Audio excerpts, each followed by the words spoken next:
书卷第18章12到18节，12到18节。好，我们翻到，我们用齐声的方式一起来诵读12到18，一起来。到迦流做亚该亚方伯的时候，犹太人同心起来攻击保罗，拉他到公堂，说这个人劝人不按着律法敬拜神。保罗刚要开口，迦流就对犹太人说：你们这些犹太人，如果是为冤枉或奸恶的事，我理当耐性听你们。但所争论的，若是关乎言语、名目和你们的律法，你们自己去办吧。这样的事我不愿意审问，就把他们撵出公堂。众人便揪住管会堂的所提尼，在堂前打他。这些事迦流都不管。保罗又住了多日，就辞别了弟兄，坐船往叙利亚去。百基拉、雅居拉和他同去。他因为许过愿，就在间隔里剪了头发。好，再从12节一起念到15节。好，一起来到迦流做亚该亚方伯的时候，犹太人同心起来攻击保罗，拉他到公堂，说这个人劝人不按着律法敬拜神。保罗刚要开口，迦流就对犹太人说：你们这些犹太人，如果是为冤枉或奸恶的事，我理当耐性听你们。争论的，若是关乎言语、名目和你们的律法，你们自己去办吧。这样的事我不愿意审问。好，就到这里。上礼拜我们讲到，当保罗在哥林多、在雅典传道的时候，在他生命当中，在传道里面最黑暗的一个时期，也就是他最心灰意冷，想要离开这一个哥林多的地方。但是就在他心灰意冷，想要离开的时候，神在夜间又来话语了。他在夜间给保罗一句话：不要怕，只管讲，不要闭口。就因为这一句话，使得保罗原本要离开的脚步，就在此时转回并且停留了。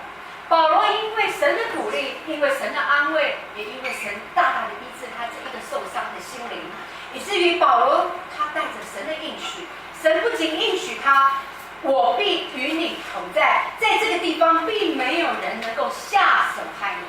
就因为这样，保罗就在哥林多住下来，就在那里住了多久，你知道吗？1年6个月，一个原本一刻都不想待的时候的一个情节，直到耶稣告诉他说了这一句话，又在这一个地方待了1年6个月。你知道，就在一个仆人愿意顺服的时候，就在仆人愿意顺服的时候，这一待1年6个月，你要知道保罗在这里得着多少百姓，神把多少的百姓交在保罗的手中，因为神早就告诉保罗说，在这城里我预备了许多我的百姓。也就是有些时候我们在传福音的时候，我说你不要太把得不得着这一个人的灵魂，甚至他愿不愿意接受你所说的福音，把他太挂在心上，甚至把它当作是你的责任。我要告诉你的是，得不得着他，那是神的事，他是神的事。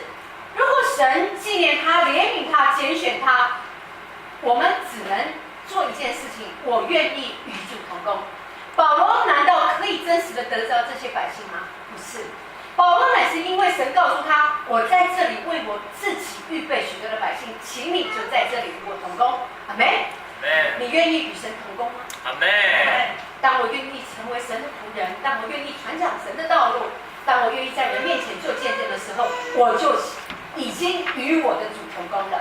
保罗就在哥林多再一次在那里与主同工，就在那里住了1年6个月。神真的把许多的百姓交在保罗的手中，直到了第12节，今天要说的是，当迦流做亚该亚方伯的时候，什么是方伯？就是总督，也就是我们现在所说的省长。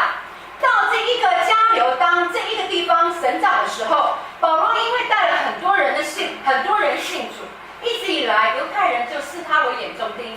犹太人看见这一个人带了很多人信主，刚好换一个省长，他就来到省长面前，想要怎么样来攻击保罗。因此12节节他说，当迦流做亚该亚方伯的时候，犹太人就怎么样同心起来攻击保罗，并且怎么样把他拉到公堂。这一群人看见许多的人因为保罗带来的影响力，他看见多少人因着保罗原本信奉犹太教，却因着保罗在传教的过程当中有能有力，而选择了跟随保罗所传讲的基督。那这时候犹太人就怎么样同心的起来要攻击保罗了，因此他就把保罗想要把这个保罗带到这个亚该亚方伯的面前来控告他，控告总要有个名目，控告总要有个理由跟借口，起诉嘛，总要有个起诉的缘由嘛。那我们来看看犹太人用什么缘由来把保罗控告到迦流的身上来。13节他说，这个人劝人不按着律法敬拜神。保罗被控告的理由是什么？这个人啊，也就是保罗这个人啊，来到这里怎么样？劝所有的人不按着律法来敬拜神。我想，一个政府官员，如果以我们自己是政府官员，如果有人来到你的面前控告这一件事情，你会受理吗？这一个人教导，我想在台湾更是民主自由、言论自由，对不对？在这一件事情当中，我们的政治、我们的政府、我们的政府官员，我想应该不太会管这种事，对不对？他们实在找不到保罗的控告的缘由，他只告诉迦流说，这一个人啊，来劝人敬拜神，却不按着律法。保罗虽然他是犹太人，但是他传讲的时候，犹太人侍奉的是犹太教，他们却以律法为主，也就是律法诫命。其实很多时候我们在信主的时候，我常说不要用规条取代了神，特别在门徒训练的时候，我昨天特别讲，除了我以外，不可有别神。这是神给我们第一诫命，也刚好跟耶稣所说的，你要尽心、尽性、尽意爱主你的神。这2节经文从旧约跟新约，它是阿门的，是吗？诫命的第1条，除我以外，你不可有别神。耶稣所说的是什么？你要尽心、尽性、尽意、尽力爱主我们的神。想想这2条有没有符合？完全符合，完全符合的。尽心、尽性，除我以外，你不可有别神。昨天我们说，请检视我们现在自己每一个人的生命，除了神以外，你还有没有拥有别神？我想我们太多别神。你可以想想，你这1个月里面，把钱花在最多的事是什么事？这一段时间，你把时间浪费在什么样的事最多？它就是你的神。工作有没有占据你所有的时间？你一天清醒的时候有多少的时间？除了睡觉以外，一天有几个小时？24个小时。24个小时，用掉多少小时在睡觉？10几个小时。10几个小时，所剩10几个小时啊，14个小时，让你睡10个小时好了，10个小时去睡觉，24小时扣掉10，结果剩多少？14。好，早上几点开始上班上课？8点。几点下班？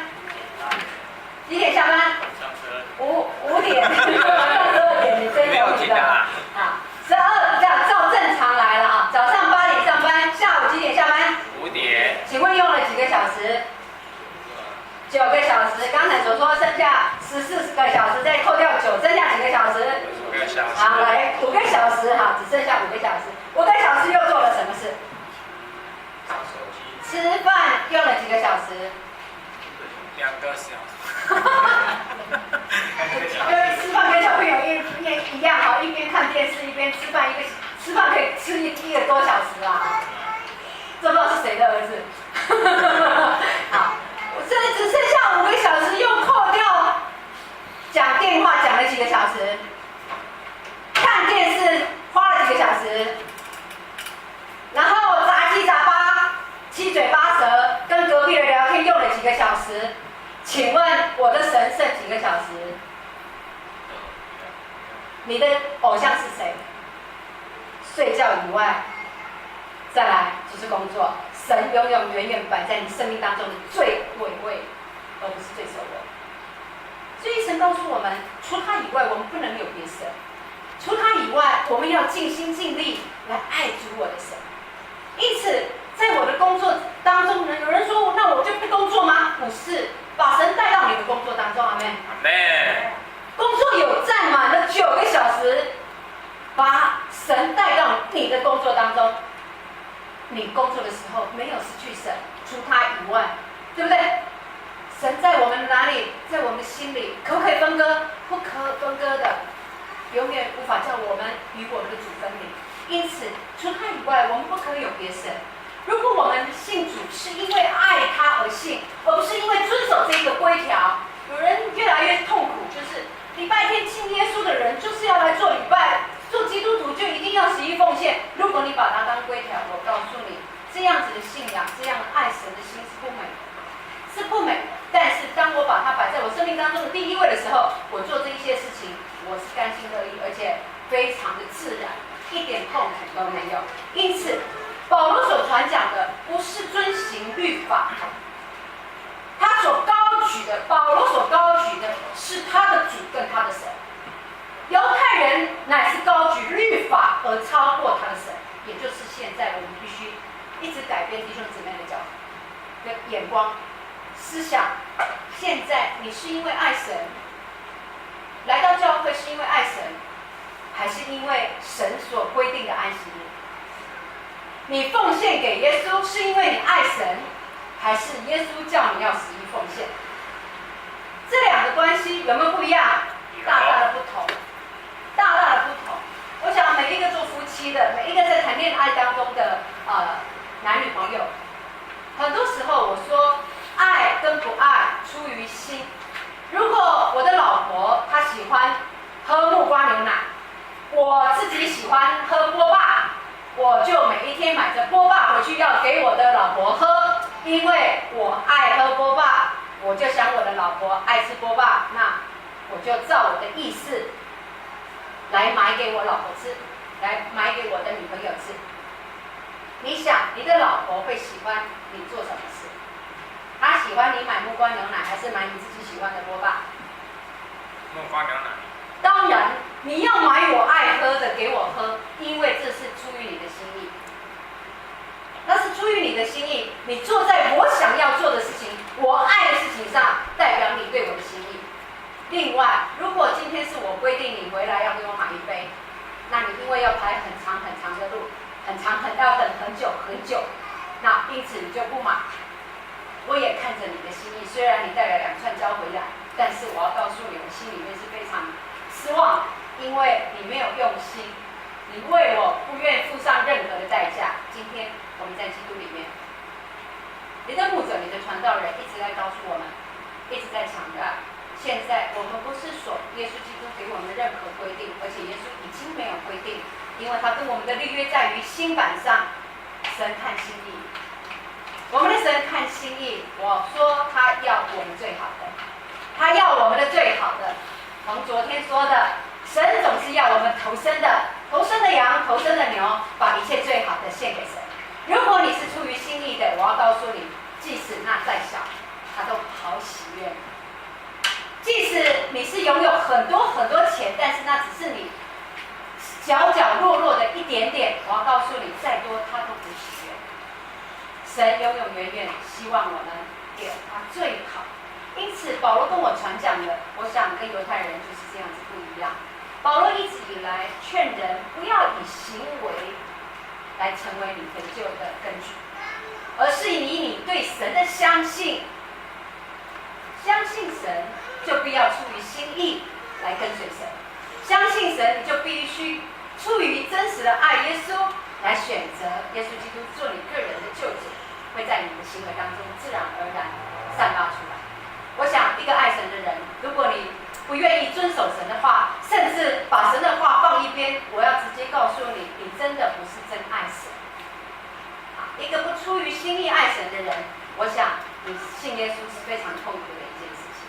犹太人就是一直以来在律法当中，因为太多，以至于没有办法遵守，只好怎么样很痛苦的守的律法。结果呢，到最后没有一个人能够守律法，每一个人都犯罪，犯罪的结果就是罪的公价。那既然引来保罗带了一个希望来到这一个地方，在这1年9个月里面，1年6个月里面，保罗所传讲的就跟犹太人所传讲的不一样，因此众人就起来攻击他，并且来到这个迦流的面前，就这样子的控告保罗，他所讲的都不以律法来敬拜神，这个人是来混乱百姓的，这一个人他的教导跟我们一直以来从小的教导是不一样的，是一个人把他抓起来关了，甚至把他抓起来拿去枪毙了。保罗就这样子被带到公堂的面前。那这时候保罗如果是你会不会为自己分数？我想我们要开始讲话。第14节发生了一件事情，14节请大家一起来。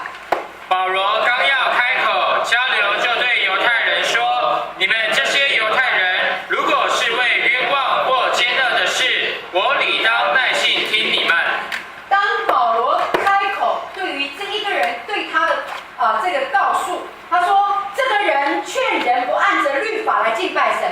保罗刚开始要为自己申辩的时候，迦流这一个省长就开口了。他说什么？他说你们这一些犹太人，如果你今天是因为你做了什么事情被冤枉，甚至这一个人做了什么作奸犯科，什么样的大恶事，我理当耐心的听你们。但是听一听你们控告的一些理由15节，但你们所争论的都只是关乎言语各样的名目，你们的律法、你们的宗教、你们的信仰。我想这一件事情我不办，你们自己去办。原来迦流跟我们刚才所说的这一件事情，没有政治，也没有任何伤害，甚至没有任何这一些流血的事件，因此这个省长他不需要接办这样子的事情。我想迦流他一直以来这一个人，他个性非常的温和，而且迦流在这个时段里面，他是非常得人心的一个省长。好，那他认为犹太人控告这个保罗，他是没有理由的，这样的控告是没有理由的。所以他说，既然不是政治的问题，也不是社会治安的问题，那你们争论的这件事情，我没有必要过问，因此省长就不愿意当这样的事情，他把它当作民事纠纷，就放保罗要离开，要出去了。甚至这一些控告的人就怎么样？他说他就把他们撵出去，14、16节就把他们怎么样？撵出公堂。好，第17节，请大家一起来。众人便揪住广会堂的所提尼，在堂前打他。这些事迦流都不管。结果呢，省长不管，哇，这一群犹太人就出现了一件事情，人都没管，但是我反对我反对这一个人，只好怎么样？集结起来，省长不管，只好我们集结起来做一个公信力，只好打谁？打广会堂的。我想有人会讲，所听你就衰那时候他刚好广会堂嘛，那他们想要攻击保罗，但是迦流又不管，只好怎么样？他们只好找谁出气？找这个所听你出气，这是什么道理？这是一群患难，对不对？关所听你什么事？那只是你们要攻击控告这一个保罗而已，做不到就拿我出气。你知道，神也没有亏待所提尼所提尼因为所提尼本来是信奉犹太教的，因为在众人面前被这一群犹太人打，后来他选择信奉保罗所传讲的耶稣基督，因为怎么样？这靠追准，这靠红豆，这靠气节，你知道吗？哪有犹太教成为一种那种怎么样像疯人一样不讲道理？你控告不成打人。因此，我一直以来我侍奉的是什么？我信奉的是什么？所以，亲爱的家人，如果有一天你是基督徒，你已经代表基督的身份的时候，请你拿出你的风度跟水准来。我们一直在说，在这世上，我们真的必须分别为圣。别人所做的，我们不去做。很多人会惯着基督徒为何也做这一件事情？你要当知道你所带给别人的一个看法，甚至耶稣基督有没有因为你而得到羞愧？你知道吗？所提尼因着在众人面前被犹太教这样子的人这样追赶，以至于他知道他一直所信的不是一个正确的，他反而选择保罗出于心。很多时候我们在说，在基督里面最大的神迹是什么？不是病得医治，不是 cancer 癌细胞死亡，不是任何医生宣告没有办法救死人复活的事。我要告诉你，还有一个神迹本比这个更大，就是一个人生命的改变。我说把我们这个固执的人能够改变，真的是不可能的事，但是神能。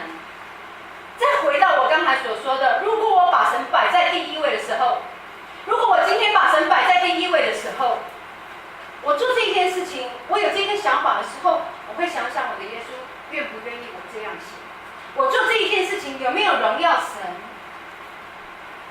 一直以来，或许我用说谎的方式得到我想要的答案、真利益，但是今天我选择了耶稣基督，我不愿意让他羞愧，我更不愿意让耶稣基督因着我这一个人在众人面前说谎而让耶稣基督蒙羞。我选择，我改变，我离开我以前旧人的行为，我用一个更新的新造的方式来活出现在耶稣基督的荣耀。这就是我生命的改变。亲爱的弟兄姊妹，你信耶稣了吗？你生命改变了吗？如果你有小些的改变，我要告诉你，耶稣已经在你这一个人身上活出来了。如果你已经有大大的改变，我要告诉你，你爱耶稣的心已经大大的看见。不是我们能，而是神能，因为你为着耶稣而改变。神带来改变的能力，这才是最大的神奇。我说，一个人改变，你觉得你自己固不固执？有没有人能够说得动你？没有。所以这是能够改变你，你能够更新，能够改变，难道不是最大的神迹吗？比死人复活还厉害。所以每一个基督徒，每一个人看见以前的人，现在怎么变成这样？一个黑道分子，一个吸毒的，甚至好消息频道常常在真奇部落格里面，有多少人生命的改变？他自己都说，如果没有耶稣，这是做不到的。我有一件事情，除他以外，我不要有别神。我把他的话谨守遵行，因此我改变了我的生命。所提名因此这样子选择了保罗，甚至后来所提名跟保罗同工，继续的与保罗同工，继续的跟保罗一起宣教，不仅选择信耶稣，还把生命都怎么样奉献给主，而且还侍奉我主的手。接下来你可以看见18节，保罗又继续在那里多住了几日，虽然已经面对很大的一个逼迫，其实时间也差不多到了。每一次面对逼迫，每一次面对一些困难的时候，大致上都知道神的在用环境在带领保罗，因此18节成为保罗最后的选择了哈。18节，请大家一起来。保罗又住了多日，就辞别了弟兄，坐船往叙利亚去。百基拉、雅居拉和他同去。他因为许过愿，就在间隔里剪了头发。保罗就在那里住了几日，就怎么样辞别了？辞别了弟兄，坐船往哪里去？叙利亚。叙利亚去。保罗就在哥林多住了这样1年6个月。他把教会建立起来，虽然遇到很多次的患难，但是他的果效是非常显著的哈。那他即使在那里到现在，哥林多教会，甚至在他所建立的教会，对现在的教会，保罗的教导还仍然持续影响着我们，包括我们现在，还是大大的受保罗的影响。因此，保罗在这个时刻，他离开哥林多要往哪里去？叙利亚去。有谁跟他一起去？百基拉跟雅居拉跟他一同去。在这里，保罗做了一件事情，他说，保罗因为许过愿，就在间隔里怎么样剪了头发。为什么保罗在这里许愿？你知道保罗在这里许什么愿？他许了拿西尔人的愿。什么是拿西尔人的愿？有听过拿西尔人吗？在旧约里面有一个分别为圣，也就像我们佛教徒会进到佛堂啊里面去当尼姑出家的意思。但是保罗他许愿是出自于自自发性的，他有一个愿望想要为主达成，他想要得人呐。那我们先来看拿西尔人的愿望啊，一起翻开民数记第6章1到8节。民数记第6章1到8节，就在旧约有一个愿望，就是拿西尔人。好，拿西尔人，好，一起来。耶和华对摩西说：“你晓谕以色列人说，无论男女许了特别的愿，就是拿西尔人的愿。拿西尔就是归主的意思，要离俗归耶和华。他就要远离清酒、浓酒，也不可喝什么清酒、浓酒所做的醋，不可喝什么葡萄汁，也不可吃鲜葡萄或干葡萄。”在一切离俗的日子，凡葡萄树上结的，是和自己所做的物都不可吃。在他一切许愿离俗的日子，不可用剃头刀剃头，要留发束留长了。他要圣洁，直到离俗归耶和华的日子满了。在他离俗归耶和华的一些日子，不可挨近死尸。他的父母或是弟兄姐妹死了的时候，他不可因他们使自己不洁净，因为那离俗归神的凭据是在他头上。在他一切离俗的日子，是归耶和华为圣。就是这样子，这就是拿西尔人愿。保罗他自发性的，没有人告诉他你要许这个愿，但是保罗为了得人，他在神面前说：“我自愿从今天起，我开始不吃葡萄所结的酒、醋，甚至葡萄所有的事。”接下来他说，他就不剪头发，直到神为他应允，甚至他完成在神面前的许愿，他才剪。因此，保罗在这个间隔里的地方剪了他头发，表示他完成了对神所许的愿。他为主在这里得着许多的人，因为怎么样？他因为在这里把福音传给了犹太人。他许愿是许什么愿呢？许他要为主得着更多犹太人。我想每一个人，保罗说像什么样的人传福音，我们就说什么样的人。如果你今天来到一个商家，你想你应该在里面欢喜快乐，还是跟着他们一起安慰，甚至跟他们一起悲伤呢？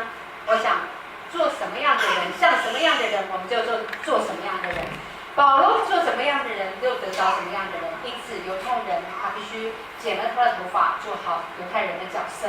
因此，保罗就做了这样的事情，跟着他们一样。因此，在保罗的身上，我们真的看见一个真实爱神的人为神所付出了。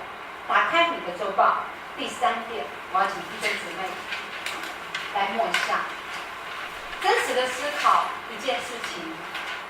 你认为什么样的人是真爱神的人？既然我们说他不是出于律法的规定，出于心意，你有心意不？对神有心意吗？好，既然有心意，你觉得什么样的人是真实爱神的人？你可以为主做什么？出自于你觉得这是爱神的心意，也检视自己，你真的有爱神。好，第一个我说，一个真爱神的人，我凡事把神摆在我的第一，我就会怎么样？我们就会甘心的为主去做。你有没有为你所爱的人做过一顿饭，甚至为他洗衣服，甚至每一天为他做一些事情，等候他回家？当我真的爱神的时候，我能够为主做什么？第一，爱神的人，他就会甘心去付出，去服侍，甚至怎么样为我的耶稣背十字架。在周间脸书里面有分享一件事情，不要做一个舒服的基督徒。如果你不曾经为耶稣基督被人在言语上攻击，甚至不曾经为耶稣基督在人面前被羞辱，那你的生命是还没有被破碎过的。你曾经为主被破碎，为义受逼迫的人，那人是有福的。他必称为神的儿子。因此，如果一个真爱神的人，你会甘心乐意为主付出的，会在教会服侍，会在各地默默的服侍神的百姓，甚至做一个好的榜样的，甚至为耶稣基督被死架。第二个，爱神的人，你会做什么事？爱神的人，你会为主做怎么样？改变自己，甚至怎么样？悔改的，悔改的。连孔子都说一日要几次的三省吾身，3次的，对不对？你一天有没有好好反省自己？你每一天会反省自己的，请举手。只有基督里面的人在讲到悔改，所以都会常常反省的，才会反省的，对不对？你有多久没有好好反省自己了？孔子教了我们一天要反省自己3次。如果你连1次都没有，我要告诉你，你会越走越偏。你真的会越走越偏。我曾经在门徒的里面，我分享过一件事情，我今天特别跟弟兄姊妹分享。如果你的年纪越来越大，如果你在某一个地方，你的年纪、你的位分是高的，如果有人愿意跟你建议一件事情，我要告诉你，你一定要马上谦卑下来听。为什么？因为你年纪大，人要跟你讲建议的话已经不容易了。你的位分高，你是主管，你是老板，甚至你是牧者，人家要跟你建议，甚至说你的缺点，已经不容易了。而他愿意跟你讲，你就要好好的赶快提醒，赶快悔改，因为不容易，对不对？对不对？是。再来，我说我们现在都失去了反省自己的能力，以至于每一次我问你知道你犯了什么错的时候，如果有人提醒我们，我们还会不开心、不高兴。如果有人告诉你某某人啊，你这样做不好，你应该怎么样做，你会开心吗？我想心里都有很大的一个不舒服，但是那是对你有益的，那是对你有益的。甚至在基督里面，我们说用爱心说诚实话。如果你的建议会对我带来益处，你的建议会对我带来益处，我会马上接受，甚至我会马上得福。我曾经举例过，如果有一个弟兄，他忘了关他的石门水库，来到了教会，我不好意思跟他说你的拉链没有关，因着我的不好意思去跟你讲，结果你已经被众人看光了，对你是好处还是不好的？是不好的，对不对？但是如果有人跟你说，你谦卑，马上怎么样拉上来，保守了你自己，石门水库终于关上了，免得太大的羞辱临到你家。但是如果今天有人告诉你，石门水库没关，有一种人不知道是自尊心太强，还是曾经被伤害、羞辱太过，他会怎么样？我故意的人。这是一个小小的比喻，但是如果今天我告诉你，某某人啊，你有一个习惯很不好，很不好，比如说你丢三落四，甚至你有很多制造别人的一些纷争，你喜欢讲一些话，造成别人的不舒服。那如果我建议给你这样子的时候，会让你心里面更多的不舒服。但是当你把它真的听下来的时候，它会对你带来很好的人际关系，你说对不对？因此，一个真爱神的人，他会做什么样的事？他会愿意为主悔改，改变自己。这是我默默为主改变的，也就是我们刚才所说的，我愿意为主改变我旧有的那个不好的生命。如今，我把我自己的心放在谦卑，放在能听，放在受教，因此我才能够改变我自己的旧生命。因此，我如果是一个真爱神的人，我是会改变我自己，更新我自己，而且悔改。第三，什么是一个真爱神的人？就像保罗一样，没有人劝他许愿，没有人劝他分别为圣，但是他却自己怎么样？分别为圣，不同流合污。很多做业务的，很多需要做业务的，他必须喝酒。但是当他信耶稣的时候，神严严的告诉我们不要醉酒。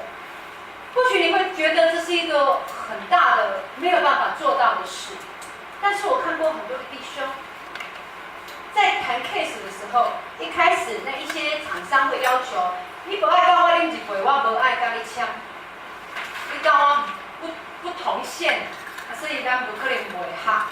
然后渐渐的，可能有些人或许真的损失了这一笔这一笔工程。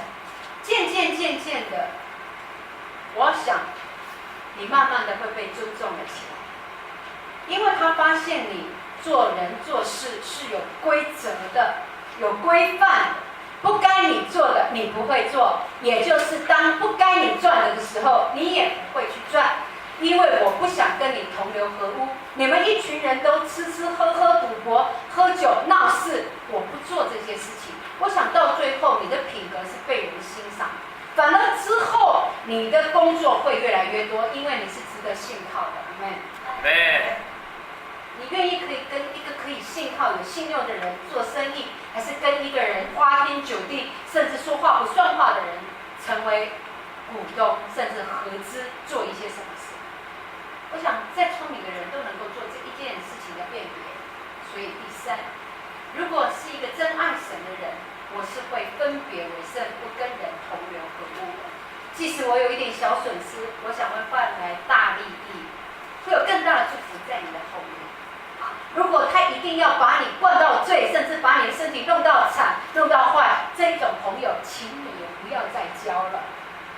这样子的同伙股东，也请你放弃了，他不是一个好的弟兄引导你。第三、第四，一个真爱神的人，会不再为自己梦想，而为神梦想。我会说，每一个人都有很多自己的计划。我几岁要做什么？我几岁要退休？我怎么样要做什么样的事情？当我爱神的时候，我开始放下我自己所有一切的想望，我只想神你的国度的需要。我们要思念上面的事，而不是思念地上的事。不再是我自己的梦想，因为我知道我的生命归于他。我有生命是因为他所赏赐的生命跟气息。那我不再为自己活着了，就像保罗得以转回一样。他可以用他自己的方式去做他自己想要的事，但是他没有。他为了耶稣完成神对他的托付，完成神的梦想而付出。所以第四，一个真爱神的人是不为自己梦想，他的蓝图只有耶稣。耶稣的蓝图就是他的蓝图。第五，一个真爱神的人，他会怎么样？他会保守自己，脱去一切的缠累。希伯来书说，当记得脱去一切的缠累，在我们身上有太多放不下的，然后绑手绑脚。如果一个真爱神的人，保罗随时面对马其顿的呼召，原本有什么太多的事情，但是一个真爱神的人，他会随时预备被神的呼召，甚至他会随时预备好自己的生命为神所用。一个爱神的人，他会保守自己，随时随地能够为主摆上。就像约翰福音所说的童女的故事，5个童女预备好油，5个童女没有预备好油。当耶稣来的时候，那5个预备好的油满，可以跟着耶稣基督去到宴席，与耶稣一起。但是那5个没有预备好油的，当耶稣来的时候，我还没有预备好油，我还要去买油。亲爱的弟兄姊妹，油代表什么？油代表你的生命，油代表你还是不是有那一些缠累，还在为世上一切担心，放不下，为你的儿女也放不下，为你的钱财也放不下，不舍得给的。到耶稣来的那个时候，那一切都要放下，什么都带不走。你的生命将归给神的时候，你也没有办法把儿女带去。我想你的儿女也不愿意跟你去，因为他的日子还少。一个真实爱神的人，随时随地把一切所有都归给神，把你的儿女也归给神，神自有引导他的时候，神自有祝福他的时候，你没有办法跟随他24个小时，那是神的。我在说，没有任何一个弟兄姊妹，没有一个任何为父母的人，可以跟随你的孩子一辈子，只好从小就把他带到主的面前，让他跟神建立好的关系。当他到哪里的时候，他懂得自律，他懂得不同流合污，他懂得分别为圣，因为从小就建立他一颗爱神的心智在这个孩子的心中。因此，你不用眼睛看不到他的时候，你就在那边担心害怕。伊出去唔知会去怪去呗，伊唔知对人正毒呗，伊唔知去挂掉呗。我想你可以放下120个心，从小你就已经把耶稣给他，爱耶稣的心在他的心里，因此他就会自己因着耶稣基督爱耶稣基督的时候不让他难过。我因着耶稣基督，我自律，自律是一件非常重要的事。一个从小很严厉的家庭教导上来的孩子，反而没有办法自律的，因为他是被约束。被约束的孩子有一件事情是非常可怕的，当他离开父母的，有养过狗的请举手。你的狗在家庭里面，你常常用链子限制它，甚至关在笼子，这样子在养狗的人，有一天你把绳子脱了，你把笼子放了，你的狗成为什么样的狗？你知道吗？小狗。亲爱的家长，如果你觉得你用你的控管着你的孩子，你随时随地辖管牵着你的孩子，有一天你就让他离开你。小狗，你孩子在外面做的事，你没有办法想象。甚至有人告诉你的孩子杀人了，我的父母还是不会相信。压告、消告，最重要的是他没有办法自律，因为放了他没有办法节制，他就是疯啊、肿啊，结果车子这么多意外就会来到你身上。那吸毒，然后跟大家一起去杀人放火、结党、飙车，为什么现在年轻人是这样？所以，亲爱的家长，甚至我们在教会弟兄姊妹、主日学的老师，我们教导孩子也是告诉他要成为一个真爱神的人，自然而然就会有自律。你必须自己先做个榜样。孩子是从学习来的，孩子不是你教导他，你不要讲谎话，接下来下一刻爸爸妈妈自己讲谎话，你不可以做这一件事情，接下来下一刻爸爸妈妈自己做这一件事情。亲爱的家长，以身作则永远是我们最大的责任。让自己先成为一个真爱神的父母，你才能够真实的影响你的孩子，成为一个真爱神的父母。孩子，我们一起低头来祷告。